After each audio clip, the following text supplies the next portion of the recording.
이 애니메이션에서 모두는 이 이야기의 주인공 마히로가 그저 평범한 고아라고 생각했습니다. 하지만 그는 엄청난 힘을 가진 뱀파이어를 구하게 되면서 그의 삶은 완전히 바뀝니다. 그리고 전혀 예상치 못한 방식으로 그는 그 뱀파이어의 주인이 됩니다. 제가 이미 말씀드렸듯이 마히루는 어릴 적에 어머니를 잃었고 그 슬픔이 충분치 않다는 듯이 아무도 자신을 돌보려 하지 않아 친척들의 불평을 들어야만 했습니다. 결국 그를 돌볼 사람이 없었던 거죠. 어머니를 잃은 것뿐만 아니라 그는 이미 아버지도 잃었습니다.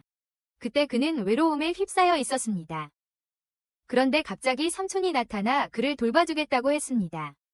삼촌은 그의 머리에 손을 얹고 모든 것이 잘 될 거라고 말했습니다. 그리고 이것은 마히루에게 깊은 인상을 남겼고 이제 그는 다른 사람들을 돕고 싶어하는 큰 열망을 가지고 있습니다. 이제 고등학생이 된 그는 논리적이고 간단한 일을 하며 다른 사람들이 먼저 해주기를 기다리지 않고 스스로 먼저 행동하는 실용적인 삶의 철학을 따릅니다. 하지만 그 때문에 그는 너무 열심히 일하고 다른 사람들은 아무것도 하지 않습니다. 그러나 이것은 그를 지나치게 일하게 만들고 다른 사람들은 아무것도 하지 않습니다. 어느 날 마히루는 집으로 돌아가는 길에 다친 길고양이를 발견했습니다. 그는 망설이지 않고 고양이를 집으로 데려와 완전히 건강해질 때까지 돌보려 했습니다. 완전히 건강해질 때까지 말이죠. 하지만 결국 그 고양이를 입양하게 되었습니다. 그는 그 졸린 작은 검은 고양이에게 쿠로라는 이름을 지어주었습니다. 그는 그 고양이의 순진한 외모 뒤에 어둠이 숨겨져 있다는 사실을 알지 못한 채 이 모든 일을 했습니다. 순진한 외모 뒤에 말이죠. 다음 날 친구들과 이야기하던 중 그들은 그에 대해 이야기하기 시작했다. 기차역 근처에서 뱀파이어가 공격했다는 소문이 돌고 있습니다. 소문에 따르면 벌써 10명이 젖을 먹었다고 해. 하지만 마히루는 믿지 않고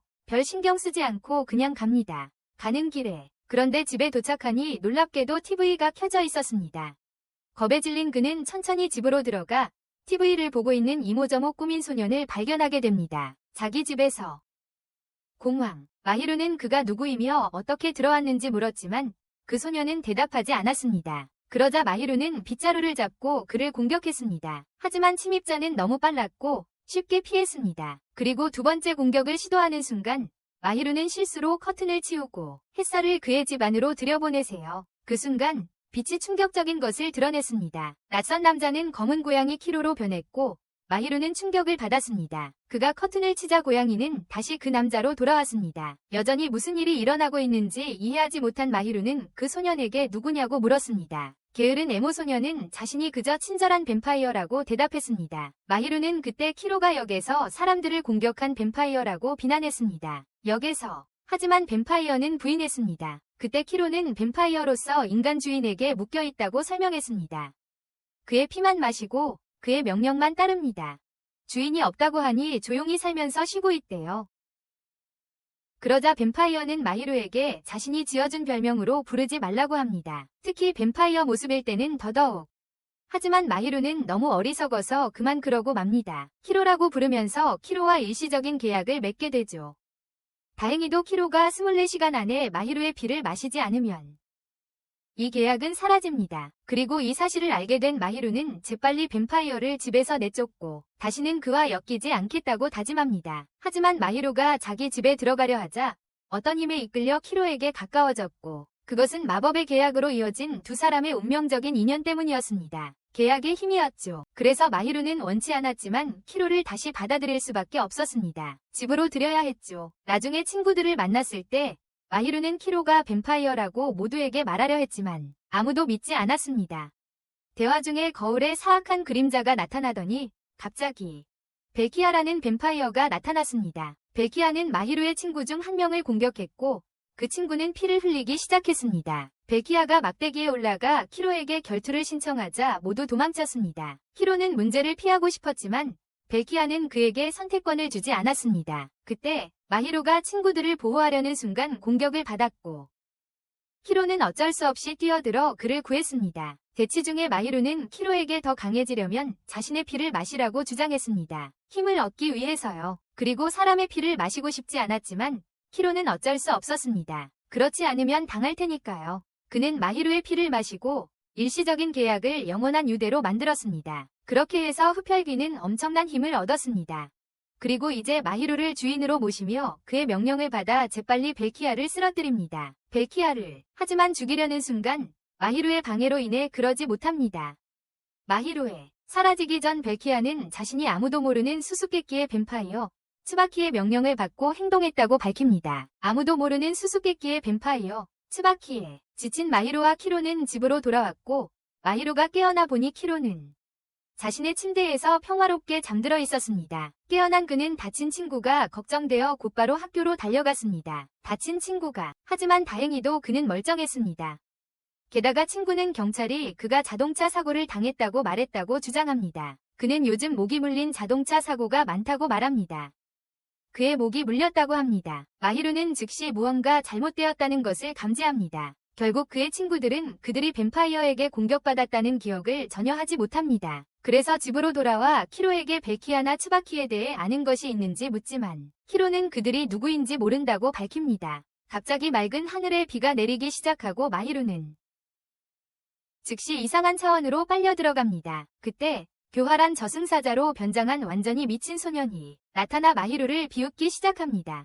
이 혼란 속에서 이상한 소년 츠바키는 마히루가 눈치채지 못하게 가방을 가져가 벨키아를 꺼냅니다. 벨키아는 그 소년을 자기 주인이라고 부르고 마히루는 자신이 매우 강력한 적과 마주하고 있다는 것을 깨닫고 당황합니다. 츠바키는 시간을 낭비하지 않고 키로를 내던지며 그를 강제로 변신하게 만든다. 인간. 그리고는 키로를 형이라고 부르고 마히루가 사실이냐고 묻자 키로는 자신은 이 아이젠 코스프레 하는 사람을 본 적이 없다고 대답합니다. 츠바키가 음흉하게 웃지만 이 애니메이션에서는 다들 그렇게 웃더라고. 항상 웃음을 멈추고 나서 키로가 자신을 알아보지 못한 것을 비난하며 잔인하다고 말합니다. 그러고는 츠바키가 애니메이션의 이야기를 시작합니다. 기본적으로 인간과 계약을 맺고 하인이 될 수 있는 7명의 원조 뱀파이어가 있습니다. 모두 죄를 기반으로 한 형제들입니다. 모든 뱀파이어들은 죄를 기반으로 한 형제들입니다. 키로는 장남인 슬라의 하인입니다.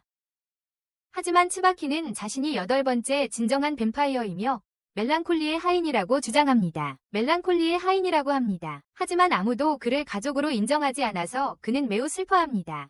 마히루는 이 모든 말을 듣고 점점 더 혼란스러워합니다. 그러자 츠바키는 여우로 변신하여 마히루의 어깨 위로 뛰어올라 그를 놀립니다. 마히루는 집중하려고 노력하며 츠바키에게 전날 벨키아를 보낸 것이 그인지 묻습니다. 하루 전에 츠바키는 불안한 미소를 지으며 사람과 흡혈귀를 죽이는 것을 좋아한다고 확인합니다. 그리고 흡혈귀를 그러자 예고 없이 그는 붉은 꽃잎으로 만든 칼로 키로를 공격하지만 키로는 발톱으로 막아냅니다. 마히루는 키로에게 자신의 피를 마셔서 싸워 그들을 지켜달라고 부탁합니다. 하지만 키로는 오랜만에 힘을 써서 근육통이 난다며 거절합니다. 그냥 쉬고 있죠. 츠바키는 재빨리 키로의 약점을 이용해 그를 쓰러뜨리고 짓밟습니다. 그 후 마히루를 잡고 모든 뱀파이어에게 선전포고할 의사를 밝히는데 그 이유는 재미있어 보이기 때문이라고 합니다. 마히루는 츠바키가 완전히 미친 사람이라는 것을 깨닫고 삼촌의 조언 중 하나를 떠올립니다. 자신의 감정에 이름을 붙이고 마주하라는 조언이었죠. 마히루는 그러고 나서 영웅의 힘을 빌려 츠바키의 심리학자를 이겨보려 합니다.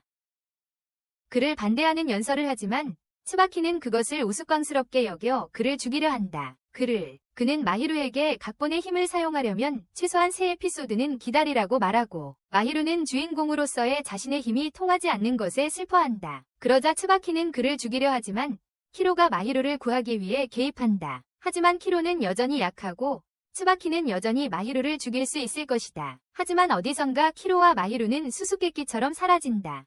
곧 마히루는 그들이 다른 제르밤에게 구출되었다는 것을 알게 된다. 바로 그때 쌍둥이 2명이 나타나 주인이 그를 만나고 싶어 한다고 말한다. 키로는 고양이로 변신하여 방문을 피하려 하지만 부유하고 버릇없는 소년, 왕자에 앉아있는 자가 나타나 마히루에게 선택의 여지가 없다고 말한다. 그들은 소년의 리무진에 오르는데 소년은 자신을 미소노라고 소개하며 욕망의 젤밤의 주인이라고 한다. 미소노의 집에 도착하자 그들은 처음에는 미소노의 머리에 앉아있는 나비로 나타나는 스노우 릴리, 젤밤을 만난다. 미소노는 우선 마히루에게 뭔가를 가르쳐야 한다고 말한다. 그러자 스노우는 그의 피를 빨아들여 자신의 사이를 소환하며 모든 힘을 보여준다. 곧이어 미소노는 태도를 완전히 바꾸어 키로를 제대로 사용하지 못하는 마히루를 무능하다고 부른다.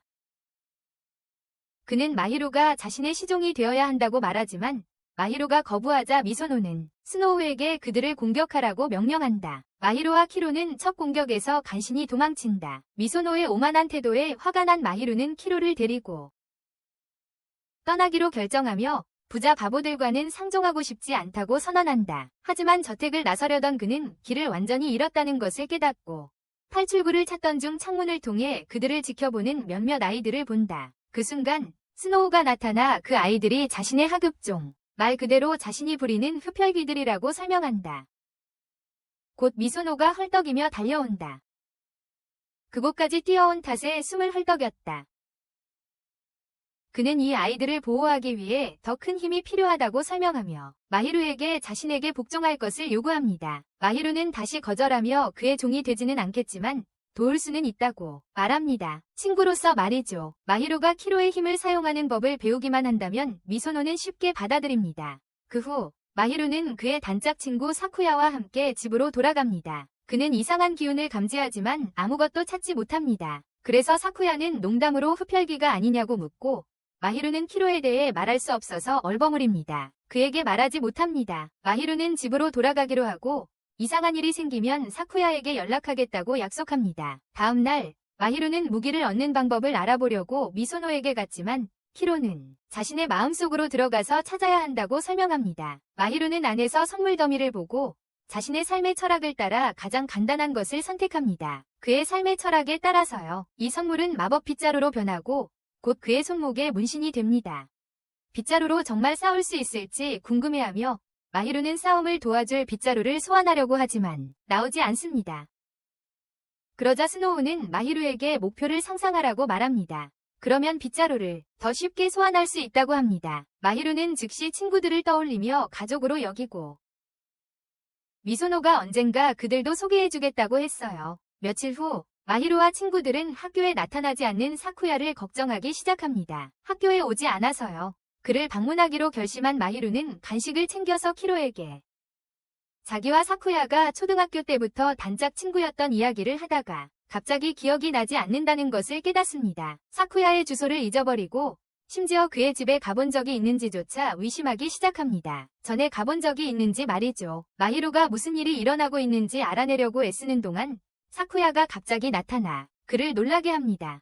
마히루는 그의 결석에 대해 묻지만 의심스러운 키로는 소년을 계속 주시한다. 소년을. 사쿠야는 최근에 공격을 받았고 구조는 받았지만 집 밖으로 나가는 것이 두려웠다고 설명한다. 갑자기 저 멀리서 비명소리가 들린다. 그러자 사쿠야는 마히루의 손을 잡고 좁은 골목길을 따라 완전히 고립된 공간에 도착할 때까지 인도하고 마히루가 무슨 일이 일어났는지 묻기도 전에 그와 키로는 갑자기 강철 로프로 묶이고 몇 개의 검이 날아와 그들에게 꽂힐 뻔한다. 키로를 위협한다. 빌키아가 건물 꼭대기에서 나타나 그들에게 내려온다. 사쿠야는 참지 못하고 마히루에게 소리쳐서 왜 그 위험한 곳에 갔냐고 묻는다. 그 지역에 비록 그가 여러 번 경고했음에도 불구하고 뱀파이어들이 공격하고 있었다.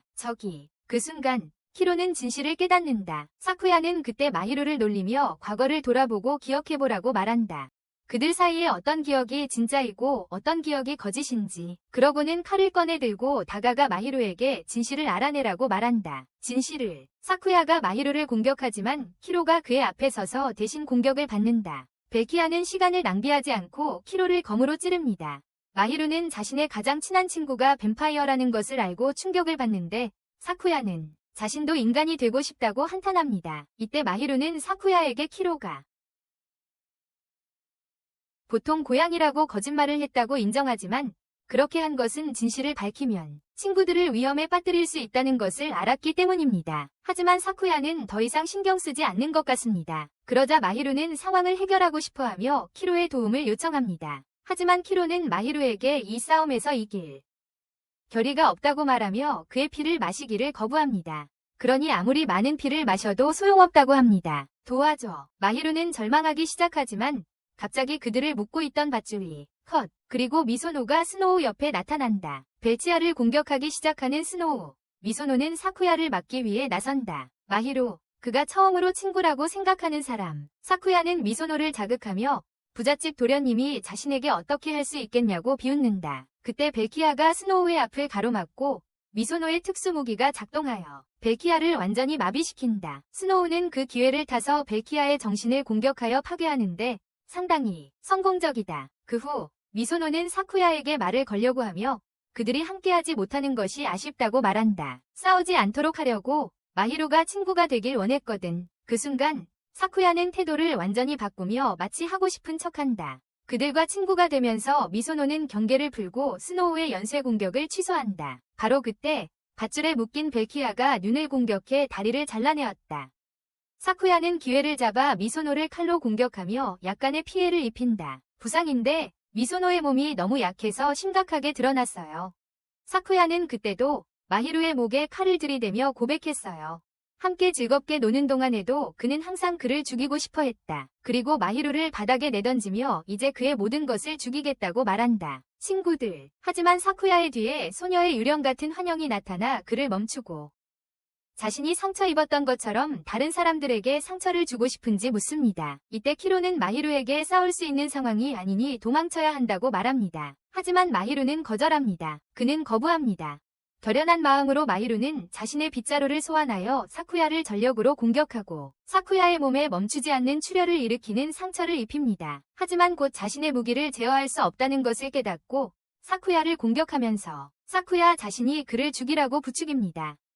마히로의 정신 상태가 엉망이라서 그의 빗자루는 결국 불안정한 에너지로 변합니다. 그는 약간 갈등을 느끼고 있으며 자신의 무기가 그를 죽이려고 강요하고 있다는 것을 깨닫는다. 친구야. 그가 절대 하고 싶지 않았던 일인데 저항했음에도 불구하고 그는 할 수 없었어. 그는 자신을 제어하며 다시 사쿠야를 때리고 그로 인해 점점 더 갈등하고 있었다. 사쿠야는 심하게 얻어맞아 울타리에까지 내던져지지만 그는 절망하지 않습니다. 그는 자신의 가장 친한 친구에게 죽고 싶어 합니다. 오랫동안 괴로워온 이중생활의 끝을 원합니다.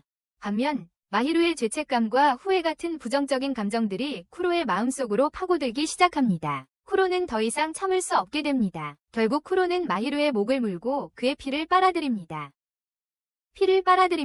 두 사람을 잇는 사슬이 다시 나타나고 쿠로는 자신의 능력을 발휘합니다. 그의 등에서 강렬한 어둠이 솟아오르며 거대하고 무시무시한 고양이의 형상을 합니다. 거대한 고양이는 검은 액체를 토해내고 그 액체는 주변 전체를 뒤덮습니다. 마히로는 혼란스러워하며 비명을 지르고 액체에 휩쓸려 끌려갑니다. 사쿠야는 마히로에게 손을 내밀며 그를 구하려고 합니다. 그리고 마히로에게 서뱀프를 시켜 자신을 죽이라고 그래야 모든 것이 해결될 거라고 말합니다. 나가. 긴박한 순간 사쿠야는 전에 자신이 거짓말을 했던 이유는 오직 절친한 친구의 손에 죽고 싶었기 때문이라고 털어놓습니다. 하지만 상황은 매우 복잡해졌고 모두 함께 죽을 수도 있습니다. 함께. 마히로가 어떻게 할지 결정하기도 전에 쿠로의 심장에 총알이 박히고 그의 어둠의 힘은 사라집니다. 바로 그때 다른 서뱀프와 그의 마스터가 현장에 도착합니다. 마스터는 자신의 서뱀프에게 모든 것을 처리하라고 명령하고 위에서 뛰어내려 쿠로를 발로 차고 총으로 쏘아 더 이상 해롭지 않은 모습으로 되돌립니다.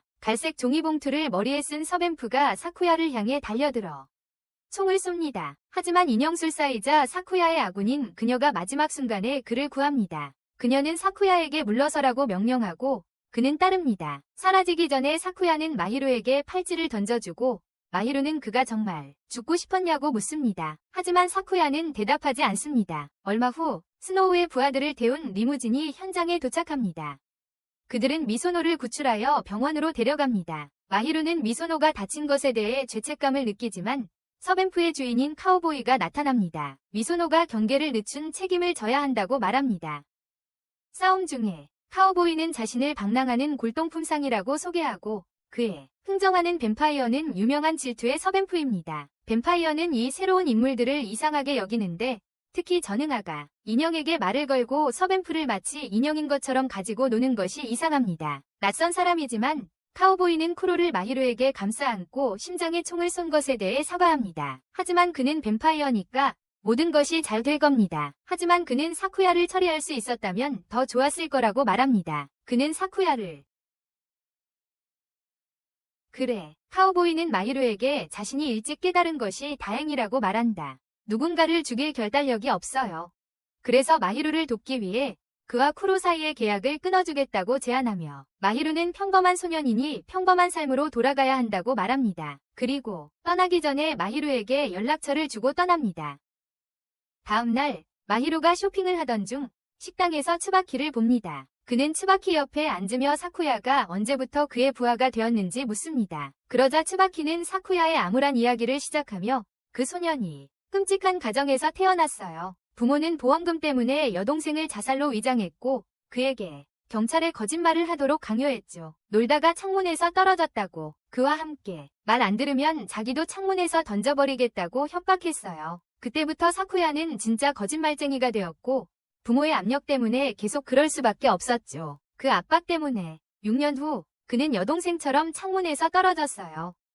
하지만 떨어져 죽을 걸 기다리는데 츠바키가 나타나 그를 구했어요. 죽어가는 인간이 흡혈귀의 피를 마시면 흡혈귀의 하수인이 된다고 설명하죠. 서벤피의 종이 되고 그의 부하가 된다. 츠바키는 마하루가 이 사실을 깨닫지 못하는 것을 비웃는다. 마하루를 조롱하면서 그의 싸움 위지를 깨닫는다. 하지만 그는 마하루와 키로에게 지금은 폭력을 쓰고 싶지 않다고 말한다. 마하루는 공포에 휩싸여 츠바키에게 사쿠야에게 돌려달라고 부탁조차 할 수 없다. 사쿠야에게 그는 친구의 고통을 깨닫지 못한 자신이 정말 실패자 같다고 느낀다. 사쿠야는 항상 모든 것을 농담처럼 행동했지만 속으로는 그저 슬픈 아이였기 때문이다. 다음 날 마하루는 사쿠야를 찾아 학교에 간다. 하지만 그의 친구는 없고 모두가 그의 이름을 들으면 이상하게 반응해요. 모두 그의 성격은 기억하지만 불행히도 그의 얼굴은 기억하지 못해요. 마하루는 사쿠야가 여전히 기억되고 싶어하지만 자신의 존재를 드러낼 용기가 없다는 것을 깨달아요. 그저 사라지고 싶었다면 아무도 그의 이름조차 기억하지 못했을 거예요. 이제 문화제가 시작되고 사쿠야는 가면을 쓰고 나타나지만 아무도 그를 알아보지 못하는 것 같아요. 그러다 그의 친구 중 한 명이 지나가는데 그 친구의 등에는 그를 기다리고 있다는 팻말이 붙어 있어요. 히로가 날아와 그를 쓰러뜨릴 때까지 그는 어떻게 해야 할지 몰랐다. 마하루는 사쿠야가 지붕으로 달아나자 그를 따라가며 자신에게서 떨어지라고 말한다. 그에게서 사쿠야는 자신이 그와 그의 친구들을 죽이려 했다고 인정하지만 마하루는 그를 거짓말쟁이라고 부른다. 그는 사쿠야가 실제로 자신을 구하려 했고 미소노의 부상도 심각하지 않았다고 말한다. 사쿠야는 그 해에야 마하루와 친구가 되었고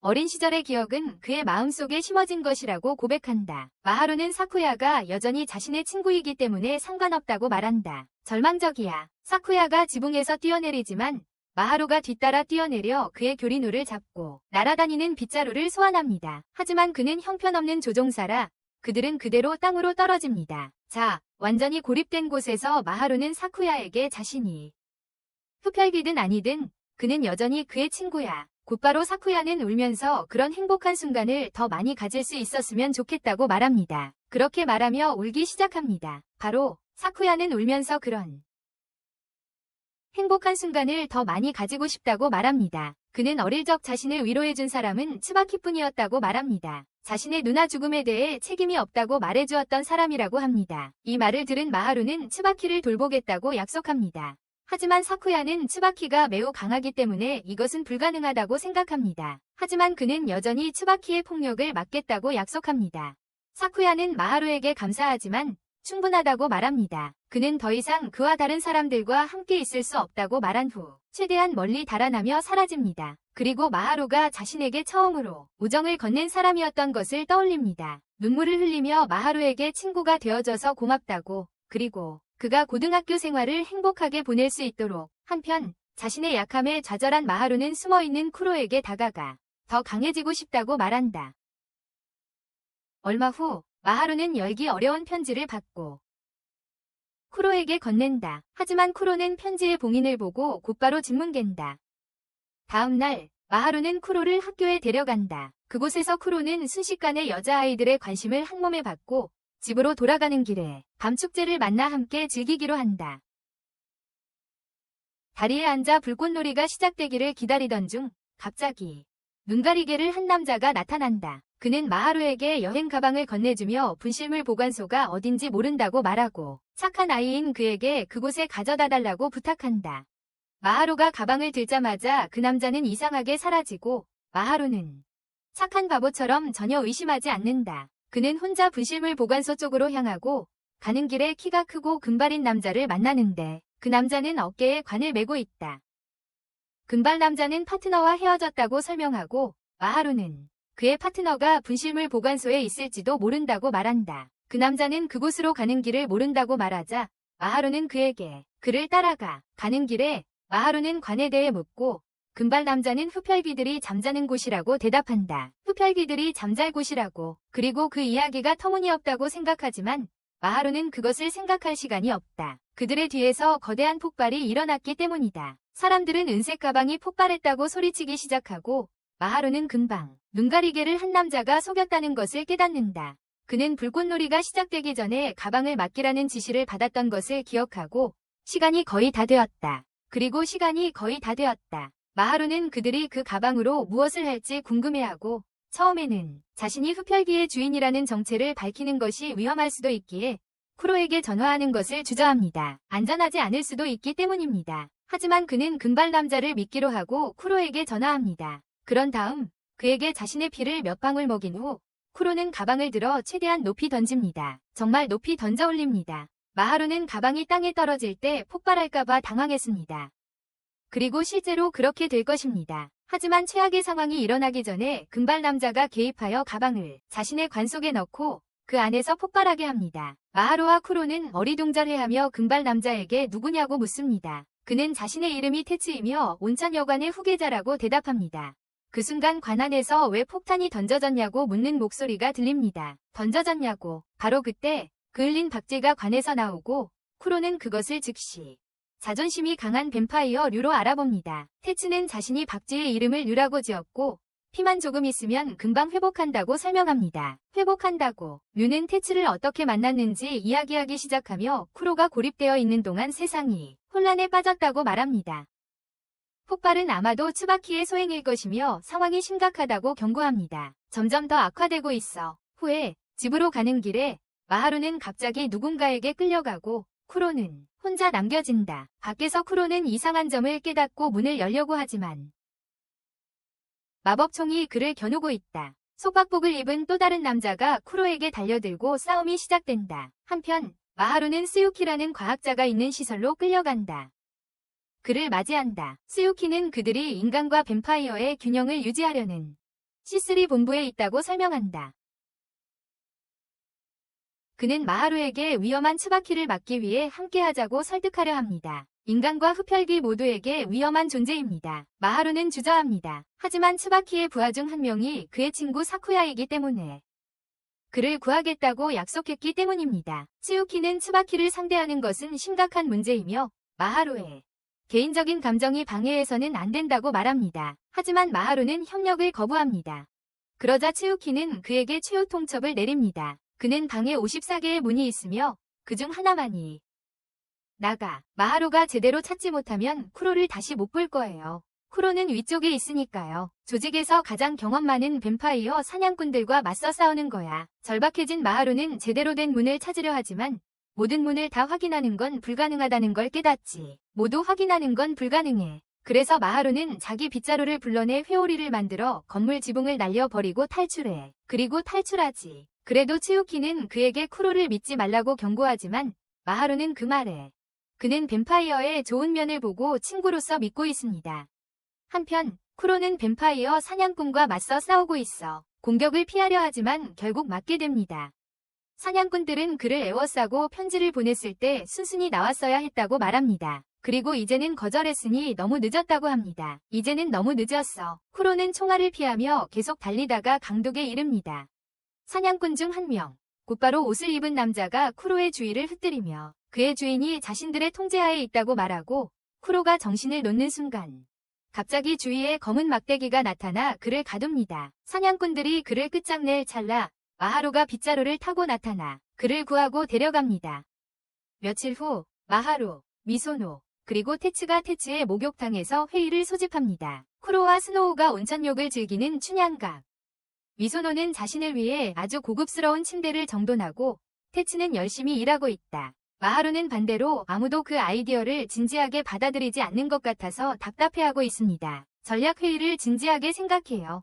나중에 마하루와 미소노는 자판기 앞에서 만나 이야기를 시작합니다. 그들이 시종들과 츠바키에 대해 모르는 모든 것. 마하루는 시기에 서번트 주인이 그들을 도울 수 있을지도 모른다고 생각합니다. 꽤 많이 아는 것 같으니까. 하지만 미소노는 그를 믿어서는 안 된다며 단칼에 그 생각을 거절합니다. 그리고 그들이 모든 것을 스스로 해결할 수 있다고 생각해요. 곧이어 라이오가 새로운 정보를 가지고 나타납니다. 도시를 배회하는 위험한 인물이 있다는 사실이 드러났는데요. 그는 자신의 부하로부터 그 정보를 얻었습니다. 마하루와 쿠로는 조사를 나서고 라이오의 부하 중 한 명으로부터 그들의 목표가 등에 날개를 단 검은 옷을 입은 남자라는 것을 알게 됩니다. 그리고 쿠로의 불행으로 그 남자를 빨리 발견하게 되고 쿠로의 경고에도 불구하고 그 남자가 위험하다는 쿠로의 경고에도 불구하고 마하루는 그를 쫓기로 결정합니다. 그 남자에게 가까이 다가가자 마하루는 그가 세 장의 고슴도치를 넣고 있다는 것을 깨닫습니다. 그 순간 마하루 안의 동물보호운동가가 깨어나고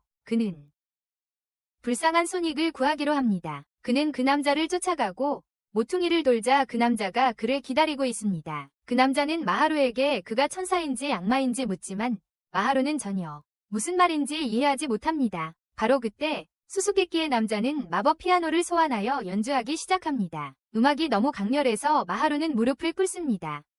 그러고는 자신이 악마라고 선언하고 소년에게 다가갑니다.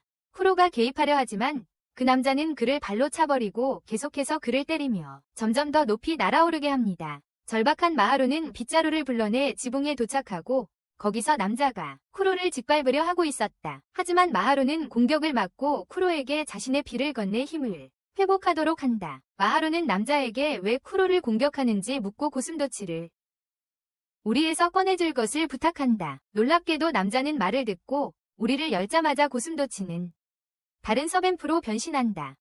그는 자신을 탐욕의 서뱀프 라오라고 소개한다. 그는 말이 끊이지 않는 활동적인 남자이며 계속해서 말을 이어가는 동안 자신의 삶과 일에 대해 이야기하다가 결국 자신의 주인인 리크를 소개하는데 그는 천사라고 착각하는 피아니스트입니다. 리크는 라오가 계속 말하는 것이 짜증나서 그의 시야에서 쫓아내고 그를 악마라고 부릅니다. 하지만 라오는 여러 번 발길질을 당해도 리크를 계속 아첨합니다. 몇 번이나. 두 사람의 이상한 행동에 짜증난 마하루는 진정하고 적어도 다른 서뱀프를 찾았다는 사실에 기뻐합니다. 하지만 그의 실망스럽게도 라오는 자신이 그의 동맹이 아니라고 분명히 하고 쿠로가 최고참인 만큼 마하루는 아무의 도움도 필요 없다고 말합니다. 모든 뱀파이어 중에 이 모든 걸 혼자 해결할 수 있어야 해. 이때 라오와 쿠로가 서로 마주하게 되고 마하루는 그들 사이에 해결되지 않은 과거가 있음을 깨닫는다. 아마 쿠로가 라오의 여자친구를 빼앗았을 거야. 그는 두 사람의 시선을 돌리려고 애쓰며 라오에게 자기소개를 하고 도움을 청하지만 라오는 거절한다. 그는 마하루를 보며 쿠로의 주인이 평범한 작은 남자라는 비꼬는 말을 하고는 떠난다. 나중에 마하루는 TV에서 리크가 사실 유럽 출신의 천재 피아니스트라는 것을 알게 된다. 라오가 그렇게 말했지만 마하루는 청각장애인이라 모두 놀랍니다. 하지만 쿠로는 그 기회를 이용해 마하루에게 라오에게 휘말리지 않는 게 좋을 거라고 경고합니다. 라오는 주인에게 질리면 죽이는 것으로 악명이 높기 때문입니다. 경고에도 불구하고 마하루는 릭의 다음 콘서트에 가기로 합니다. 그는 홀 입구에 서서 눈에 띄지 않게 들어갈 기회를 기다립니다. 하지만 열렬한 팬 한 명이 마하루를 보고는 여분의 티켓을 주며 도와주기로 합니다. 가는 길에 마하루는 자신에게 폭발물을 건넨 아이패드를 가진 남자를 발견합니다. 경우입니다. 이것은 츠바키가 리크를 노리고 있다는 것을 분명히 보여줍니다. 홀 안에서 라우는 리크의 콘서트를 보고 있는데 갑자기 관객 전체가 츠바키의 부하들로 변합니다.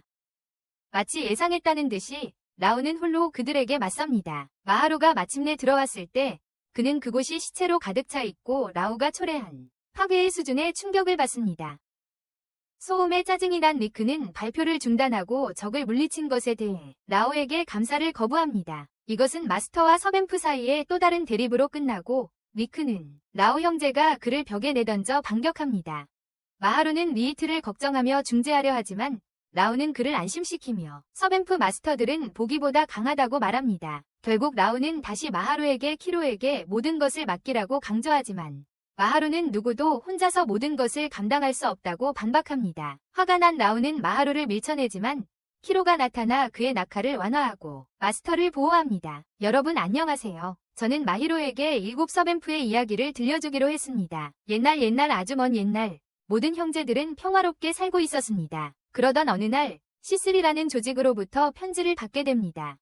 그 메시지는 특정 인물을 제거하고 그들이 무엇을 할지 결정하라고 요구했습니다. 그들은 어떻게 할지 결정해야 했습니다. 뱀파이어들은 민주적으로 투표했습니다. 탐욕, 폭식, 그리고 분노는 다시 반대표를 던졌습니다. 반면에 자만심, 질투, 그리고 색욕은 임무수락에 찬성했습니다. 동수로 인해 최종 결정은 맏형인 라테의 서뱀파이, 슬로스에게 맡겨졌습니다. 하지만 라우가 키로의 선택을 말하려는 순간 분위기가 매우 무거워지고 키로는 제어력을 잃고 격렬한 분노와 극심한 혈액에 대한 갈증에 압도됩니다. 그 순간 키로는 힘을 풀어놓고 라우는 계속해서 키로를 놀리며 마히로에게 뭔가 끔찍한 것을 숨기려 한다고 비꼬았다. 짜증이 난 키로는 검을 소환하여 공격한다. 무대 위에서 두 서뱀피 사이에 격렬한 싸움이 시작되자 마히로는 개입하려고 빗자루를 소환하여 키로를 부른다. 하지만 키로의 표정을 보자 그는 상당히 놀랐는데 키로가 절망과 고통만 느끼는 것처럼 보였기 때문이다. 한편 그때까지 부상을 입었던 리크는 갑자기 회복하여 싸움을 방해한다. 그는 라우를 바닥에 눕히는데 성공한다. 잠시 후 그는 마히로의 빗자루를 잡아 키로를 벽에 못 박습니다. 그러고는 단호한 어조로 할른자는 그들이 모두 극도로 파괴적이며 현재로서는 그들의 유일한 목표는 자신의 발표를 들어야 한다고 선언합니다. 할른자는 마법 피아노를 불러내 슬픈 선율을 연주하기 시작합니다. 그의 음악은 너무나 강력해서 모든 청중들이 깊고 고통스러운 기억들과 마주하게 합니다. 마히로는 어머니와 함께했던 아름다운 순간들을 떠올리며 눈물을 참지 못합니다. 그와 함께 여전히 갇혀있는 라우는 바닥에 누워있고 키로는 동공이 커진 채 마비됩니다. 동공이 확장된 채 잊으려 애썼던 트라우마를 분명히 다시 겪고 있었다.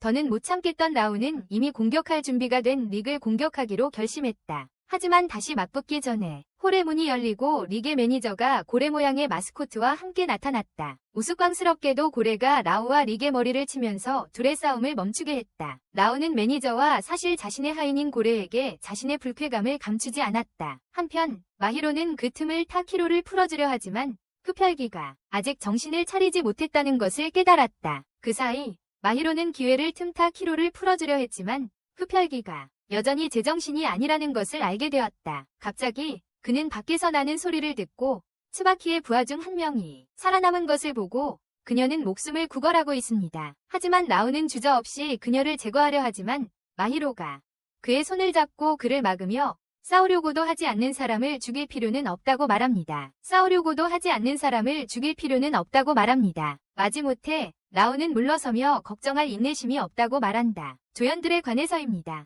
그러고는 그곳을 떠나고 마히로는 릭의 매니저에게 다가갑니다. 자신이 그 사람을 책임진다고 소개하는 사람. 그들은 츠바키의 시녀를 여관으로 데려가 목숨을 살려주기로 합니다. 키로는 고양이 모습으로 마히로를 따라가지만 여전히 불안한 어둠에 잠겨있다. 키라피카만큼 크지는 않다. 한편 라우는 인터넷에서 아무 영상이나 보면서 긴장을 풀려고 한다. 인터넷에서 갑자기 그의 뒤에 츠바키가 나타나고 그는 완전히 겁에 질린다. 섬뜩한 미소를 지은 츠바키는 총을 꺼내 들고 행동할 준비가 되었다고 말한다. 행동할. 여관으로 돌아온 마히로는 혼자 행동한 것에 대해 미소노에게 비난을 받는다. 그는 츠바키의 하인인 리라를 잡았다고 설명하지만 미소노는 그녀를 믿지 않는다.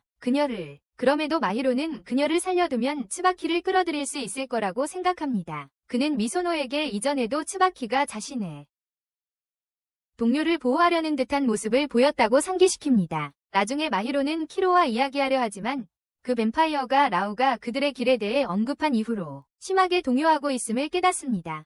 그는 키로가 서뱀피 투표에서 내린 결정에 대해 묻고 싶어 하지만 그가 어떤 정보도 얻기 전에 키로는 괴물 같은 무시무시한 모습으로 변하기 시작합니다. 그리고 무서워했지만 마히로는 키로에게 제발 원래대로 돌아오라고 애원했습니다. 키로는 조금씩 고양이 모습으로 돌아와 마히로를 따라갑니다. 조용히 여관으로 돌아갔다. 다음 날 마히로는 라일라와 이야기하는데 라일라는 그가 왜 자신에게 그렇게 친절한지 묻는다. 그녀가 적이라는 점을 고려하면 마히로는 지금까지 이 애니메이션에 여자가 없다고 대답하며 그녀가 머물지 않는다면 그의 옆에 있으면 마치 게이 애니메이션처럼 보일 거야. 마히로는 이어서 자신은 츠바키를 절대적인 적이라고 생각하지 않는다고 말한다. 그는 사실 츠바키를 단지 막아야 할 사람으로 보고 있다. 그리고 감사의 표시로 릴라는 츠바키의 오른팔인 희긴에 대해 경고하는데 그는 극도로 위험한 인물이라고 한다. 매우 위험하다고. 곧이어 마히로는 릭 매니저로부터 전화를 받는데 라오가 사라졌고 릭이 점점 약해지고 있다는 것입니다. 싸움 중 희귀는 협조하는 척하지만 그의 힘은 무시무시합니다. 붉은 불꽃으로 릭을 공격하며 라오가 츠바키의 지배를 받고 있다고 주장합니다. 부상당한 릭은 지지 않겠다고 다짐하지만 희귀는 수마일 밖에서도 보일 정도로 강력한 화염의 회오리로 응수합니다. 부상당한 릭은 지지 않겠다고 약속하지만 희귀는 불이 토네이도를 일으키며 응수한다. 멀리서도 볼 수 있을 만큼 강렬하다. 마히로는 위험을 깨닫고 즉시 그곳으로 가기로 결심한다. 마히로는 쿠로에게 싸울 준비를 하라고 하지만 먼저 그는 부탁을 한다. 강화. 쿠로는 어쩔 수 없어 마지못해 따릅니다.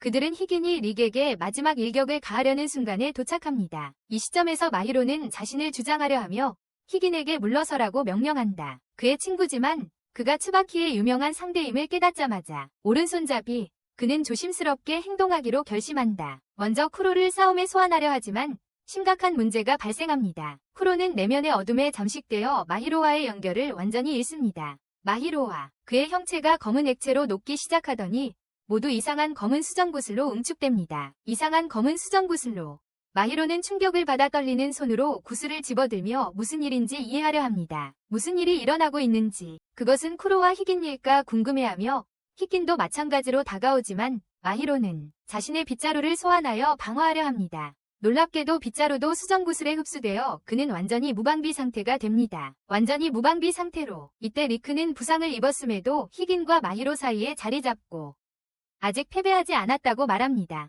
그는 마법부츠의 힘을 이용해 희긴을 둘러싼 원형 피아노를 만들고 음악으로 제압하려 한다. 희긴은 그의 솜씨에 감탄하며 더욱 진지하게 싸움에 임하기로 한다. 붉은 불꽃으로 반격하는 희긴에게 릭은 피아노 건반을 던져 응수한다. 그의 방향으로. 두 사람이 싸우는 동안 마히로는 완전히 얼어붙은 채 서 있었다. 그는 자신이 그저 싸움에 방해만 되는 광대에 불과하다는 것을 깨닫는다. 방해꾼일 뿐. 여전히 싸우고 있는 릭은 마히로에게 의심을 버리고 단호하게 행동해야 한다며 격려한다. 릭은 결국 패배하고 싸움은 끝이 납니다. 만족한 희귀는 릭을 살려두고 츠바키에게 데려가기로 결정하고 절망한 마히로는 그를 막으려고 희긴에게 달려가 친구를 놓아달라고 애원합니다. 하지만 희귀는 가볍게 손짓만으로 그를 마비시켜 무력하게 만든 채 물러납니다. 잠시 후 마사노와 테츠오가 현장에 도착하여 키로가 검은 공으로 변한 것을 보고 충격을 받습니다. 흡혈귀들은 공 안에 키로의 기운을 감지하지만 아무도 그를 어떻게 도울 수 있을지 모릅니다. 죄책감에 휩싸인 마히로는 지원군을 기다렸어야 했다고 자책합니다. 하지만 마사노는 아직 희망이 있다고 그를 안심시킵니다. 그는 희긴이 두고 간 휴대전화를 발견하는데 그 안에는 분명히 베키아의 것인 열쇠고리가 있습니다. 곧 전화가 울리고 전화 너머에는 츠바키가 있습니다. 마사노는 그 기회를 잡아 협상을 시도하며 라오와 릭의 석방을 휴대전화와 함께 있는 나쿄와 맞바꾸자고 요구하지만 츠바키는 비웃으며 휴대전화 따위는 그만한 가치가 없다고 말합니다. 하지만 마사노는 자신도 그의 나쿄 중 한 명을 인질로 잡고 있다는 점을 지적하며 주장합니다. 그에 대한 답으로 츠바키는 웃으며 라오와 릭을 해치지는 않겠지만 두 사람을 갈라놓을지도 모른다고 말합니다. 통화 후 그룹은 신속하게 행동하기로 결정합니다. 한편 마히로는 키로와 그의 무기 없이는 전투 능력이 전혀 없는 무력한 존재이기에 임무에서 제외됩니다. 그는 검은 구슬과 함께 남겨져 자신이 항상 키로에게 과중한 부담을 주었던 것을 반추합니다. 그는 울면서 아무짝에도 쓸모없었던 것에 대해 파트너에게 사과합니다. 갑자기 키로가 구슬 안에서 마히로의 푸념에 짜증을 내며 대답합니다. 그는 구체 안에서 소형 버전으로 나타나 자신도 무슨 일이 일어나고 있는지 이해하지 못한다고 말합니다. 하지만 그는 고독을 즐기는 것 같고 이런 형태로는 당분간은 짜증나는 사람들을 상대할 필요가 없어요. 마히로는 키로가 아직 거기에 있다는 것을 보여주기 위해 마사노와 테츠오를 부릅니다. 하지만 그들은 그를 볼 수도 들을 수도 없습니다. 테츠오는 그를 풀어주기 위해 공을 억지로 열자고 제안하지만 마히로는 동의하지 않습니다. 그는 키로의 주인이기 때문에 다른 방법을 찾을 책임이 있다고 말합니다. 다른 방법을. 그는 공을 치려고 하지만 실패합니다. 바로 그때 릭의 매니저인 크란츠가 고래 마스코트와 함께 휴식 시간에 나타납니다. 고래 마스코트와 함께 릭과 라오가 츠바키에게 잡혔다는 소식을 듣고 그는 망연자실합니다. 마히로가 사과하지만 크란츠는 그룹에 합류하기로 결정합니다. 그는 성수총을 보여주며 흡혈귀에게 매우 효과적이라고 설명하고 과거의 폭발 사태 중 라울을 진정시키는 데 사용했다고 말합니다. 마히로가 총의 출처를 묻자 크란치는 어딘가에서 샀다고 말하고 마히로는 그 어딘가가 사실 질투의 하인의 주인이라는 것을 알게 됩니다. 그럼에도 불구하고 마히로는 그의 도움을 요청해보기로 결정합니다. 미소노에게 이 이야기를 꺼내자 소녀는 끔찍한 버려짐의 기억에 휩싸이고 다시 한번 그 남자를 믿어서는 안 된다고 말합니다. 그럼에도 불구하고 스노우는 현재로서는 다른 방법이 없다고 설득합니다. 그들은 각자의 길을 가기로 합니다. 마히로는 질투의 하인의 주인이 있는 가게로 가기 위해 기차를 탑니다. 그런데 갑자기 그의 옆에 스바키가 여우 모습으로 나타납니다. 마히로는 놀라고 스바키는 그의 하인이 함께하지 않은 것에 실망감을 표합니다. 바로 그 후 그는 무서운 검은 연기를 내뿜기 시작합니다. 곧 폭발이 일어날 거라고 생각한 마히로는 달리는 기차에서 뛰어내립니다. 그리고 그 장면에서 기차는 폭파됩니다. 하지만 플랫폼에서 떨어지면서 그것은 스바키가 만든 환영이었다는 것을 깨닫습니다. 그러나 플랫폼에서 떨어지면서 그것은 스바키가 만든 환영이었다는 것을 깨닫습니다. 스바키가 만든 환영이었습니다. 흔들렸지만 그는 여정을 계속해야 한다는 것을 깨닫고 시간을 낭비하지 않고 최종 목적지로 서둘러 달려간다. 도착하자 마히로는 문을 열고 황당한 광경을 목격한다. 미친 과학자가 녹은 바비 인형 머리를 들고 그것을 주스로 만들고 있다. 마히로는 완전히 충격을 받아 비틀거리며 땅에 쓰러진다. 과학자는 그를 알아채리고 자기 변명 대신 약간 화난 듯이 마히로가 누구냐고 묻는다. 미친 과학자는 마히로를 이상한 물건들로 가득 찬 가게 안으로 끌어들인다. 그중 많은 것들이 흔하거나 기괴하게 생겼다. 마히로는 혼란스러워하며 다른 머저리에 대해 묻는다. 누가 계속 웃고 있는 거야? 거기 누가 이래요? 그리고 그는 자신이 찾는 사람이 그 순간 가게에 없다는 것을 알게 된다. 이제 정중하게 자신을 소개하려 한다. 하지만 과학자는 그의 이름을 한 음절도 제대로 발음하지 못한다. 그래도 그는 그 소년이 흡혈귀이자 게으름뱅이라는 것을 기억하고 잊지 않도록 한다. 는 것을. 과학자는 마히로를 의자에 앉히고 이마에 그의 이름을 쓴다. 그 후에 그는 마침내 자신을 뱀파이어에 집착하는 연구원 요한이라고 소개합니다. 그리고 잠시 후 마히로가 도움을 청하려던 사람이 나타납니다. 그리고 그렇게 그는 요한을 봅니다. 그는 그를 배의 주먹으로 가격하며 그가 수장을 살해한 것에 분노한다. 그의 바비 인형. 그 후 그는 마히로에게 돌아서 친근하게 인사하며 드디어 소개합니다. 그는 미코로 자신을 소개합니다. 그는 기회를 틈타 마히로에게 그의 남동생 미소노를 돌봐준 것에 대해 감사를 표합니다. 미소노. 마히로는 미소노가 미코의 남동생이라는 사실에 완전히 충격을 받습니다. 이제 그는 미코에 대한 이야기를 듣고 미소노가 보였던 반응들을 완전히 이해하게 됩니다. 그리고 마히로가 더 질문하기도 전에 요한이 끼어들어서 게으름의 흡혈귀 존재를 만나고 싶다고 말합니다. 여전히 혼란스러워하는 마히로는 키로가 여전히 검은 공 형태로 있다는 것을 보여줍니다. 요한은 매료되어 마히로를 거울로 끌고 가는데 그 거울은 사실 비밀 통로로 이어지는 숨겨진 연구실입니다. 연구실에서 요한은 마히로의 키, 몸무게, 그리고 다른 신체적인 상태들을 측정하기 시작합니다. 지연에 짜증이 난 마히로는 그에게 자신이 아닌 키로를 연구하라고 말합니다. 바로 그때 미코가 마히로에게 직접적인 질문을 합니다. 키로가 평상시로 돌아왔을 때 마히로가 츠바키를 상대할 준비가 되어 있는지 묻고 싶어 합니다. 평상시로 마히로는 화제를 돌려 흡혈귀에게 브레이크라는 용어를 사용하는 이유를 묻습니다. 미쿠네는 흡혈귀는 불멸이기 때문에 이론적으로 죽일 수 없다고 설명합니다. 죽일 수 없습니다. 하지만 흡혈귀가 그들의 피를 마시면 부하들은 죽을 수 있습니다. 마히로는 고양이였던 키로를 만나 방울을 준 날을 떠올립니다. 미코는 이 방울이 키로와 마히로를 연결하는 것이라고 설명합니다. 그리고 이 물건이 파괴되면 흡혈귀의 존재는 망가졌다고 여겨지고 있어요. 그럼에도 마히로는 키로를 원래대로 돌리는 방법을 알고 싶어 합니다. 요한은 자신이 전혀 모른다고 인정합니다. 하지만 마히로가 그에게 뱀파이어에 대한 집착에 대해 묻자 요한은 전쟁 연구를 사랑한다는 긴 연설을 하며 그는 그에 대해 들었다고 말합니다. 키로가 이겨온 무수한 전투들 그리고 그를 위해 의심의 여지 없이 키로는 패배할 힘을 갖고 있습니다. 츠바키를 한 번에 정리해보겠어. 하지만 마히로는 키로의 힘을 원하지 않는다고 대답한다. 그는 그냥 친구로서 키로를 원합니다. 요한은 어리석다고 생각하지만 제안을 합니다. 마히로에게 차 한 잔을 권하고 마히로가 한 모금 마시자마자 그는 기절하거나 웃으며 그 차에는 키로의 마음속으로 들어갈 수 있는 약이 들어있었다고 밝힙니다. 마히로가 키로와 직접 문제를 해결해야 한다고 말하고 그는 마히로가 키로와 직접 문제를 해결해야 한다고 말하며 약속합니다. 이 실험의 결과를 관찰하기 위해. 한편 미소노는 히가인의 감옥에서 찍힌 사진을 분석하기 위해 위치 전문가를 고용한다. 전화. 그들은 츠바키가 5성급 호텔에 머물고 있다는 것을 알아냅니다. 미소노와 다른 이들은 공격을 개시하기로 결정하고 계획 도중에 사쿠야가 엘리베이터에서 미소노를 가로챕니다. 그는 츠바키의 목표는 인지를 해치는 것이 아니라 라오를 이용해 오만의 하인 료를 유인하는 것이었다고 밝힙니다. 그러고는 사쿠야는 마법의 톱모터를 소환하여 미소노를 공격하려 합니다. 소녀는 자신의 계획이 처음부터 잘못되었다는 것을 깨닫고 이제 모든 것이 즉흥에 달려있다는 것을 알게 됩니다. 정면 승부로는 이길 수 없다는 것을 알고 사쿠야를 도발하기로 합니다. 그는 마히로가 아직도 자신 같은 쓰레기를 친구로 여긴다고 말합니다. 하지만 사쿠야는 그를 존중하지 않고 츠바키 같은 미친 쓰레기를 위해 일합니다. 츠바키. 그의 조롱이 먹히자 사쿠야는 아무도 츠바키의 진짜 속셈을 이해하지 못한다고 소리칩니다. 진짜 목적 말이죠. 그는 츠바키가 무언가의 열쇠를 찾고 있지만 정확히 무엇인지는 모른다고 주장합니다. 정확히 무엇인지 말이죠. 츠바키의 진정한 목표는 그의 부하들 대부분에게도 수수께끼로 남아있습니다. 미소노는 츠바키가 단순한 뱀파이어 전쟁을 원하는 것이 아니라는 것을 깨닫습니다. 그동안 료와 테츠는 하이진과 츠바키의 장소에 도착한다.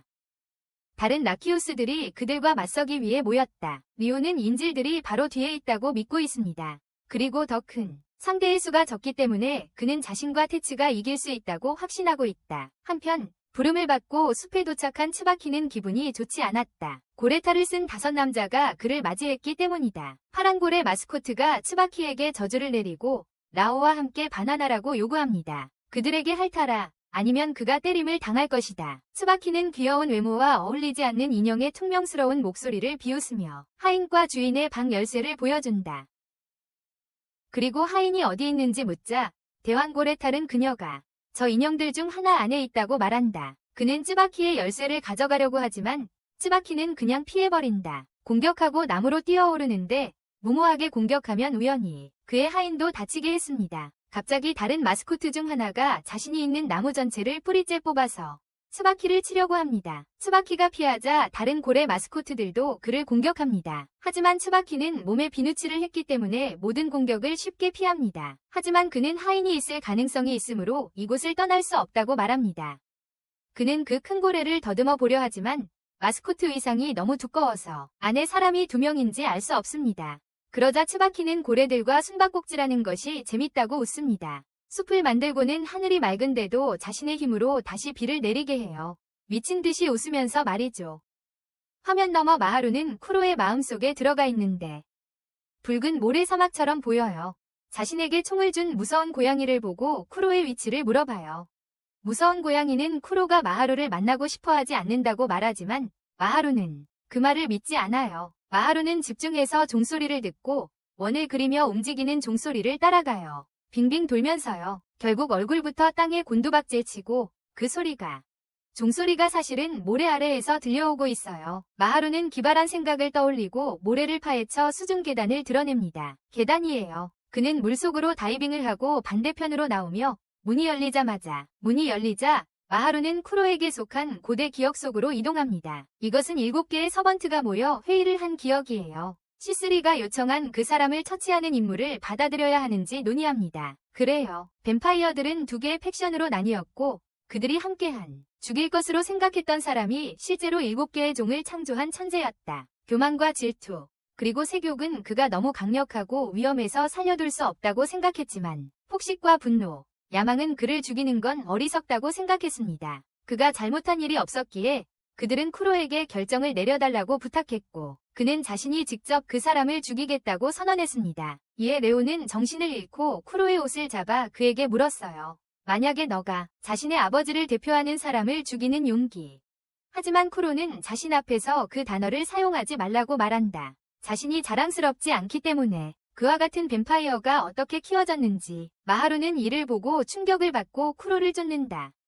쿠로가 전통 일본식 집에 들어가 그 집의 주인을 만나는 것을 기억을 더듬으며 따라갑니다. 창조주. 갑자기 땅에서 검고 가시돋친 덩굴이 솟아나 마하루의 시야를 가립니다. 아무것도 보이거나 들리지 않습니다. 마하루는 덩굴을 떼어내려 애쓰지만 쿠로가 창조주를 공격하자 덩굴이 마하루의 눈을 꽉 덮어 피가 나기 시작합니다. 쿠로는 그에게 자신의 가장 수치스러운 행동을 보지 않길 원한다. 존재. 그리고 장면은 빠르게 살인의 여파로 변합니다. 질투, 욕망, 자만은 끝나기를 바라지만 탐식과 마하루는 세상을 평화롭게 만들고 모든 것을 끝내는 더 나은 방법은 없습니다. 모두가 쿠로를 다치지 않게 약속하지만 라오는 다르다. 그는 쿠로를 용서하지 않겠다고 맹세하고 그냥 그를 떠나갔어. 마하루는 이 모든 것을 보고 쿠로에게 멈추라고 소리쳤다. 왜냐하면 이제 그가 받아들일 준비가 되었기 때문이다. 그의 죄와 함께 갑자기 어둠이 모든 것을 뒤덮고 어둠이 사라지자 마하루는 봉인된 블록으로 가득한 이상한 곳에 자신이 서 있는 것을 발견합니다. 무서운 고양이는 마하루가 쿠로의 마음속 깊이 들어가는 것을 달가워하지 않지만 그래도 소년에게 호기심을 채우고 그의 비밀 중 하나를 열어보라고 부탁합니다. 그 블록들 안에 담긴 비밀 말입니다. 그는 그 블록들을 부술 강력한 무기를 제공하지만 마하루는 그것이 필요 없다고 말합니다. 그는 쿠로가 안에 있다는 것과 그냥 문을 두드리기만 하면 그를 만날 수 있다는 것을 알고 있습니다. 그가 문을 두드리자 쿠로가 그를 위해 문을 만들어줍니다. 마하루는 문을 열고 완전히 어두운 방으로 들어갑니다. 거기서 그는 쿠로가 자신의 창조주를 죽인 후 후회하는 소리를 듣습니다. 곧 방이 밝아지고 그는 쿠로가 웅크리고 있는 것을 발견합니다. 쿠로는 여전히 자신이 옳은 일을 했는지 고민하고 있습니다. 쿠로는 자신이 틀리지 않았다고 말해줄 누군가를 원하고 마하루는 그에게 소리치며 그가 정말 틀렸다고 말합니다. 그 순간 그들 주변의 공간이 정확히 동시에 무너지기 시작합니다. 마하루가 쿠로에게 아직도 잘못했다는 의심이 있다면 결국 그가 틀렸다는 뜻이죠.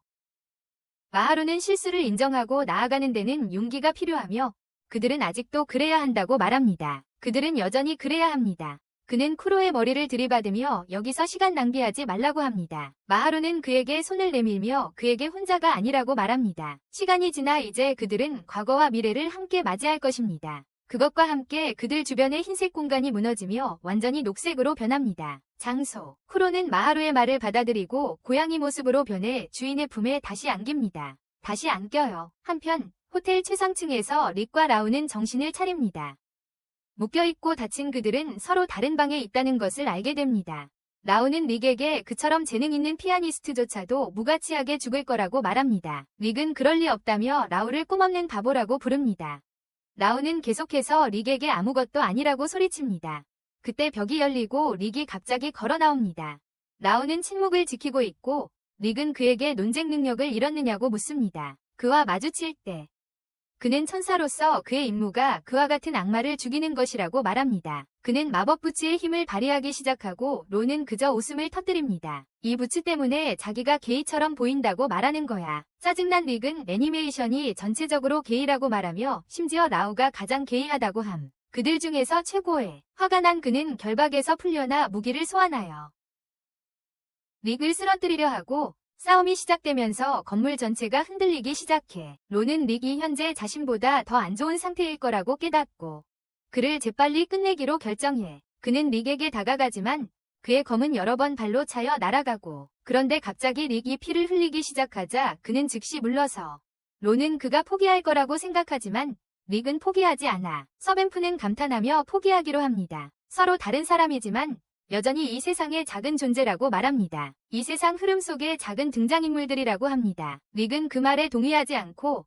이 세상에서 유일하게 작은 존재는 아무것도 꿈꿀 줄 모르는 너무나 두려워하는 라우라고 말합니다. 그는 탐욕의 하인인 라우를 비웃으며 자신은 아무것도 추구하지 않는다고 말합니다. 릭은 라우에게 달려들지만 그의 말에 라우가 너무 자극받아 모든 힘을 풀어 둘을 어둠 속에 감싸면서 자신에 대해 아무것도 모른다고 말합니다. 그가 자신에 대해 아무것도 모른다고 말합니다. 갑자기 릭은 오래전 라우의 기억을 봅니다. 그는 오피리아라는 외향적인 공주님의 시종이었습니다. 라우는 그녀를 진심으로 숭배했고 그녀와 함께 보낸 모든 순간은 순수한 행복이었습니다. 하지만 어느 날 오피리아는 그에게 두 나라의 평화를 위해 적국의 왕자와의 결혼이 정해졌다고 말했습니다. 두 왕국의 평화를 위해서였습니다. 라우는 비탄에 잠겨 그녀에게 간절히 원하는 자유를 얻기 위해 함께 도망치자고 요청했습니다. 그녀가 너무나도 원했던 자유를 얻기 위해서였습니다. 하지만 오피리아는 그에게 자신의 자유보다 나라의 평화와 번영이 더 중요하다고 말했습니다. 그녀 자신의 자유보다 더 중요하다고 말했습니다. 라우는 할 말이 없었고 오피리아가 왕자와 결혼하는 것을 지켜볼 수밖에 없었습니다. 결혼으로 가져온 평화는 짧았고 곧 전쟁이 발발했습니다. 두 왕국 사이에서 오피리아 왕국의 귀족들은 그녀가 이제 스파이라고 생각하여 그녀를 죽이기로 결정했습니다. 라오는 모든 것을 듣고 오피리아에게 일어난 일을 경고하러 갔습니다. 그는 그녀에게 오늘 밤이 탈출할 마지막 기회라고 말했지만 그녀는 거절했습니다. 그녀는 이제 두 왕국의 평화를 원하며 그 대가를 치를 의향이 있다고 선언했습니다. 그 값을 치르겠다고 했습니다. 라오는 그녀를 해치려는 자는 누구든 죽이겠다고 말하며 울 수밖에 없었습니다. 하지만 오피리아는 그에게 아무것도 하지 말라고 금했습니다. 다음 날 그녀는 처형당하기 위해 광장으로 끌려갔고 거기서조차도 그녀는 두 나라 백성들에게 그녀의 희생을 기리고 영원한 평화를 위해 싸워달라고 요청했습니다. 평화를. 라오는 사형 집행인의 칼이 그녀에게 떨어지는 것을 지켜볼 수밖에 없었습니다. 그는 비탄에 잠겼고 그 후 수세기 동안 고슴도치의 모습으로 남아 평화가 이루어진 후 사람들이 세운 오피리아 동상을 지켰습니다. 그녀의 희생 덕분에 달성된. 어느 날 밤 그는 오피리아를 위해 눈물을 흘리던 중 형이 소집한 회의에 불려갔습니다. 그들의 형이 바로 그 자리에서 키로는 자신들의 창조주를 죽이기로 결심했습니다. 라오는 그를 죽인 후에 찾아올 평화를 받아들일 준비가 되어 있지 않았습니다. 왜냐하면 오피리아의 희생으로 인한 그의 마음의 상처는 아직 생생했습니다. 키로가 그의 간청을 듣지 않고 창조주를 죽였을 때 그는 망연자실했습니다. 어쨌든 말이죠. 그 후 그는 오피리아의 왕국으로 돌아와 강력한 적국이 그녀가 필사적으로 지키려 했던 두 왕국을 파괴했음을 알게 되었습니다. 그것도요. 그의 머리가 없는 동상이 그의 눈앞에서 무너졌고 라오는 다시는 예전과 같지 않았습니다. 그는 모든 생명은 본질적으로 무가치하다고 확신하게 되었고 비 속에서 오피리아 동상의 깨진 조각을 들고 춤을 추었습니다. 그리고 그것이 그의 악당 시절의 시작이었습니다. 기억 영화가 끝나고 릭은 라오가 보여주고 싶어 했던 것에 감명받지 않습니다. 그에게. 하지만 라오는 노란색 변신자로 변장하여 그의 곁에 있습니다. 그는 자신의 기억으로 만든 영화를 보면서 손뼉을 치며 울부짖습니다. 그러자 릭은 무대로 나가 그에게 정말 잊을 수 없는 공연을 선사합니다. 그는 커튼을 젖히고 피아노를 공개하며 연주를 시작합니다. 라오는 슬픈 음악이라며 듣기를 거부합니다. 하지만 릭은 슬픈 것은 그의 음악이 아니라 그것을 듣는 사람이라고 말합니다. 에게. 라오는 눈물을 흘리며 마침내 이것이 위 힘임을 깨닫습니다. 상상력이 풍부하고 상상하는 대로 사물을 해석한다는 것을 알게 됩니다. 그는 마침내 오피리아를 지키는 욕망을 포기할 수 없다는 것을 깨닫게 됩니다. 그것은 그를 슬프고 두렵게 만듭니다. 라오는 오피리아의 명령을 따른 자신을 저주하며 왜 그렇게 했는지 궁금해한다. 그는 오피리아와 아이를 낳고 살 수 있는 방법을 만들어냈습니다. 영원히 함께. 그는 무슨 일이 있어도 이루고 싶은 것이 아직 남아있음을 깨닫고 그래서 이 시련을 극복하고 살아남기를 원합니다. 그리고 이제 그는 키로와 제대로 마주하고 싶어하며 그에게 창조주를 왜 죽였는지 묻고 싶어합니다. 그는 오피리아를 기억해내고 그녀에게 손을 뻗어 꿈의 세계를 깨고 자신과 릭을 해방시킨다. 이제 그들은 아름다운 팀이 되었다. 함께 어떤 방에 들어가지만 희지는 그들을 데려가려고 나타난다. 릭은 라오에게 자기가 직접 결판을 내고 싶으니 비켜달라고 말한다. 하지만 라오는 현재 상태로는 불가능하다고 말한다. 그들은 혼자 싸우기 시작하고 희지는 마침내 참을성을 잃고 방에 불을 지르며 직접 싸움을 시작하기로 한다. 릭은 희진을 공격하지만 희진은 그의 발차기를 가볍게 피한다. 라오는 기회를 틈타 뒤에서 공격하지만 희진은 그것도 피하고 그의 불에 태우기 전에 얼굴을 봤어. 불을 끈 후 릭과 라오는 다시 적을 공격하고 희진은 먼저 인간을 끝장낼 결심을 해. 하지만 그가 릭을 공격하려는 순간 릭은 특수 능력을 사용하여 라오와 자리를 바꿔. 희진은 놀라고 그 상황을 이용해 릭이 강한 발차기로 희진을 벽으로 날려보내지만 붉은 머리 희진에게 큰 피해는 없고 다시 일어나 싸워. 릭과 라오는 동시에 방어와 공격을 하기 위해 자리를 바꾸는 전략을 사용하고 적은 그들에게 전력을 다해 덤벼들기로 결심해. 그는 장갑을 벗고 갑자기 릭을 공격하여 얼굴을 핥힌다. 얼굴에 불이 붙지 않자 릭은 약간 놀라지만 어디선가 적이 그의 손에서 피를 핥고 자신도 뱀파이어라고 말한다. 뱀파이어라고. 갑자기 거대한 붉은 폭발이 건물을 뒤흔들고 릭과 라오는 방 건너편으로 날아간다. 희진은 역으로 젊어지기 시작했고 모든 힘을 다해 적들을 물리칠 준비가 되어 있다. 반면 사쿠야는 미소노와 스노우에게 묶여 있다. 그는 미소노에게 칼을 던지지만 싸움 중에 간발의 차이로 빗나간다. 그는 스노우가 목에 걸고 있던 시계가 자신의 주인이 준 물건임을 알게 됩니다. 주인이 그에게 준 것이죠. 그래서 시계를 부수고 그들 사이의 연결고리를 끊기 위해 사쿠야는 자신의 손가락을 물고 피를 검의 형태로 만들어냅니다. 그것으로 스노우를 공격하지만 스노우는 옆구리로 공격을 막습니다. 하지만 사쿠야는 현재 자신이 쓰고 있는 것이 츠바키의 검이며 서번트의 힘을 무효화하는 능력이 있다고 밝힙니다. 그는 스노우의 낯을 베고 미소노에게 검을 겨누지만 그를 해치기 전에 총알이 검의 방향을 바꿉니다. 미코가 자신의 형제를 구하기 위해 나타나 그에게 도망치라고 말합니다. 두 번째 엘리베이터를 타고 친구들을 돕기 위해 지상으로 돌아갑니다. 미소노는 그를 욕하지만 그의 말을 따르고 스노우는 조용히 그와 함께합니다. 41층에서 테츠는 관을 방패 삼아 스바키의 부하들과 싸우고 있습니다. 그는 특수 능력을 발동하여 박질대를 소환하고 그것들을 부하들에게 보냅니다. 부하들에게 그는 자신의 일에 만족하지만 눈가리개를 한 남자가 어디선가 갑자기 공격해 그의 주위를 흩뜨리고 벨키아가 그를 수수께끼의 옷장에 가두도록 합니다. 벨키아는 특수 능력을 사용하여 라이오를 사라지게 하며 웃습니다. 동시에 미소노가 현장에 도착하여 벨키아에게 라이오를 어디로 보냈는지 묻습니다. 그는 웃으며 미소노에게 내 걱정이나 하라고 말한다. 그러자 미소노는 하이즈니 앰비션 듀오와 싸우러 갔다는 것을 알게 된다. 그는 그 사건에 대한 모든 것을 머릿속에서 정리하려 하지만 어떻게 해야 할지 전혀 감이 잡히지 않는다. 상황을 바꿀 수 있을지 모르겠다. 벨키아가 테츠를 공격하고 테츠는 라이오의 파이프로 공격을 막지만 밧줄이 그의 손과 발을 묶어 무릎을 꿇게 만든다. 미소노는 더욱 좌절하고 후퇴 명령을 내리려는 순간 갑자기 그림자가 방을 뒤덮는다. 모두 창밖을 내다보고 마하루가 그들 쪽으로 오는 것을 보고 완전히 당황한다. 거대한 검은 사자를 타고 그는 홀에 들어서고 사자는 변신한다. 사실 내내 자신의 진짜 모습을 숨기고 있던 쿠로 자신으로 너무 게을러서 말이다. 마하루의 친구들은 그의 뒤에 숨어 상황을 알려주지만 그는 그들에게 더 이상 걱정할 필요 없다고 말하고 자신의 빗자루를 소환한다. 그는 자신의 힘을 사용하여 빗자루를 창으로 바꾸고 전진한다. 밧줄을 사용하는 여자가 먼저 자신의 인형으로 그를 공격하지만 마하루는 그녀가 반응하기도 전에 움직여 그녀의 뒤통수를 치고 순간적으로 기절시키고 정신지체를 남긴다. 벨치아와 눈 가린 남자는 그 후 합동 공격을 가한다. 그리고 쿠로가 그들을 막기로 합니다. 그는 어둠의 에너지로 된 날개를 소환하여 날카로운 가시를 만들어냅니다. 마하루는 그의 바로 뒤로 뛰어올라 빗자루로 가시를 쳐서 적을 꿰뚫습니다. 그들 위층 방에서 희귀는 이미 레온과 릭을 물리쳤고 마하루와 싸우려고 아래층으로 내려갑니다. 레온은 이전에 쿠로의 진짜 모습을 본 적이 있어서 믿을 수 없어하며 마하루가 자신감을 되찾도록 도왔는지 묻습니다. 뒤처지고 싶지 않아 희긴을 공격하지만 희긴은 그의 배를 차서 짓눌러 버립니다. 그리고 짓눌러 버립니다. 그가 레온에게 자기 신발을 하르라고 한 다음에야 살려주겠다고 말한다. 레온은 즉시 물러서지 말라고 명령하고 희긴에게 자기 신발을 하르라고 말한다. 라고 너무 역겹다는 걸 깨닫고 즉시 취소한다.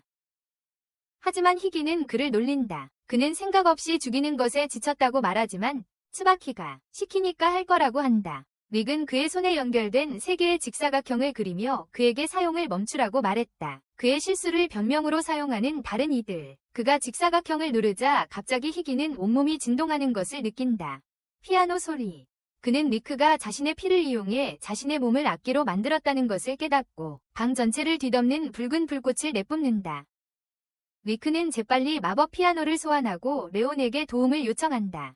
하이는 야망차고 냉정한 주인에게 맞설 만한 위대한 일을 해야 한다는 것을 깨닫고 희긴을 불꽃으로 감싸 최면 상태에 빠뜨린다. 그는 희긴을 자신의 마음속 극장으로 데려가 1대1 결투를 신청한다. 희긴은 그에게 달려들어 그의 첫 번째 검 공격을 피하지만 갑자기 검은 수천 개의 가시로 변해 온몸을 찌른다. 그의 온몸을 찌른다.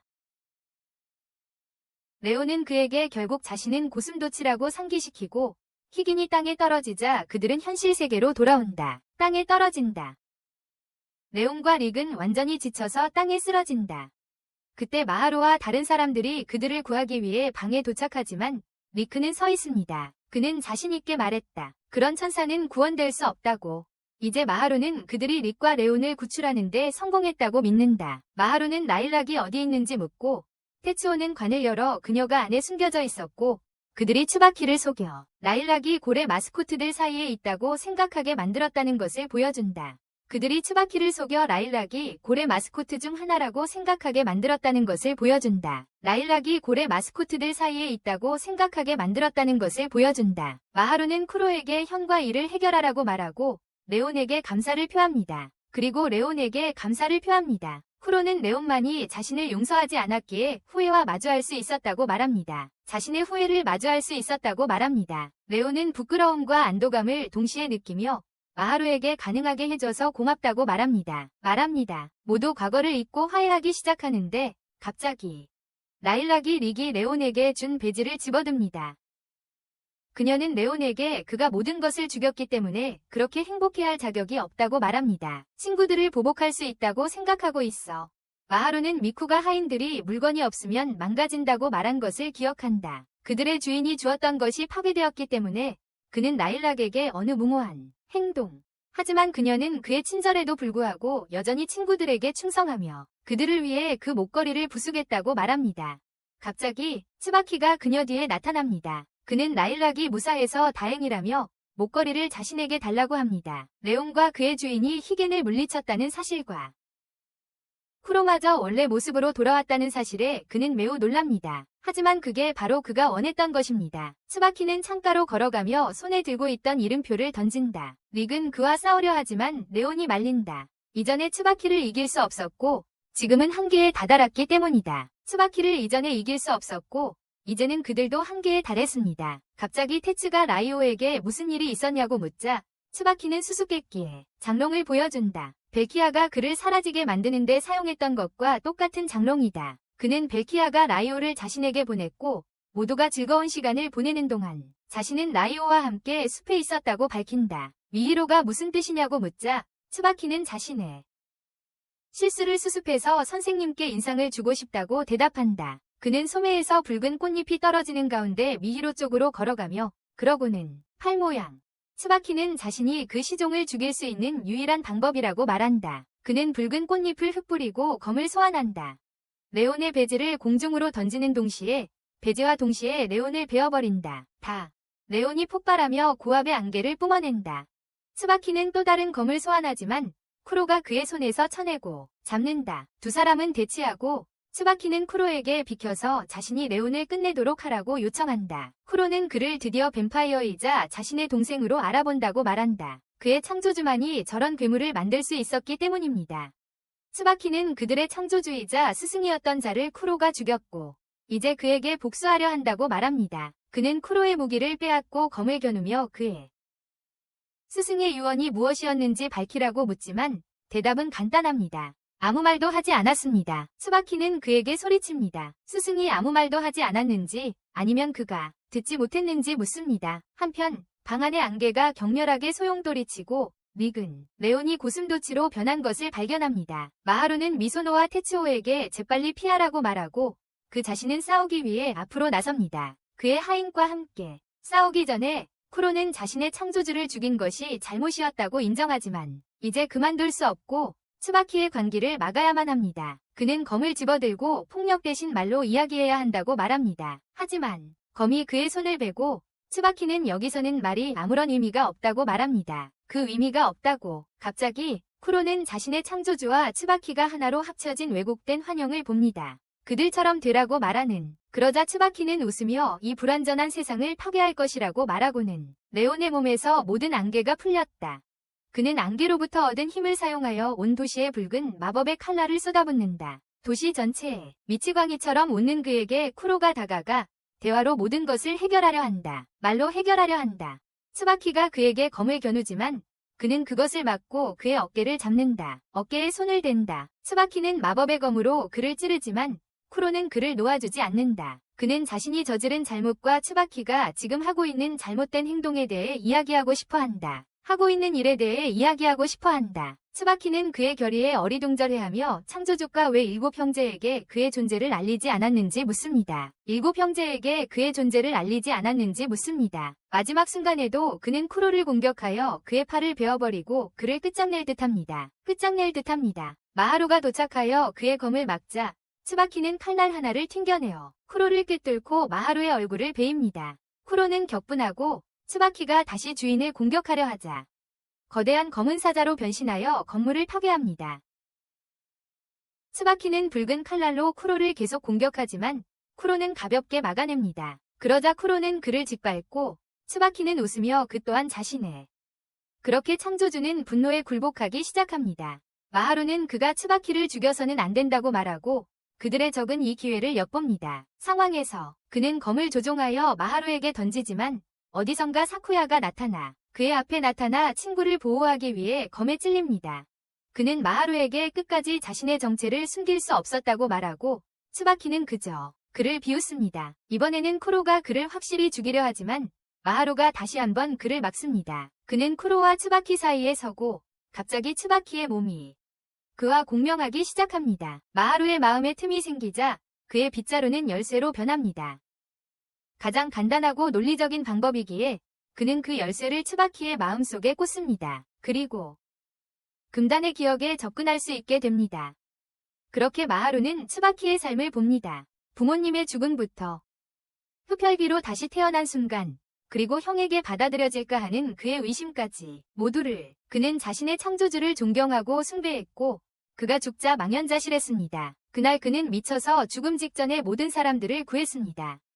이제 마하루는 그의 행동의 이유를 깨닫지만 츠바키는 그를 자신의 기억들이 그를 공격합니다. 그 순간 기억에서 벗어나지만 쿠로가 츠바키의 공격을 막습니다. 마하루를 공격하지 못하게 마하루는 쿠로에게 자신의 피를 먹여 힘을 증가시킵니다.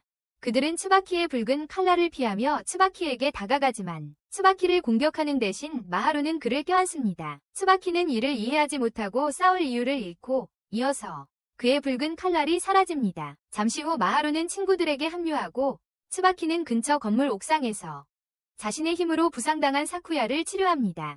그는 사쿠야에게 자신의 마지막 부탁을 들어달라고 합니다. 모든 라크들을 자신을 잊고 자유롭게 자신의 삶을 살라고 말해달라는 것이었습니다. 그러고는 미소를 지으며 자신은 개인적인 일이 있다고 말합니다. 곧 모든 것이 정상으로 돌아오고 테츠오는 여관으로 돌아가 일을 합니다. 자신의 여관에서 라크는 부상에서 회복 중입니다. 미소노는 C3 감옥에서 츠바키의 라크들과 회의를 하고 마하루는 학교로 돌아와 뱀파이어 친구들과 평범한 생활을 합니다.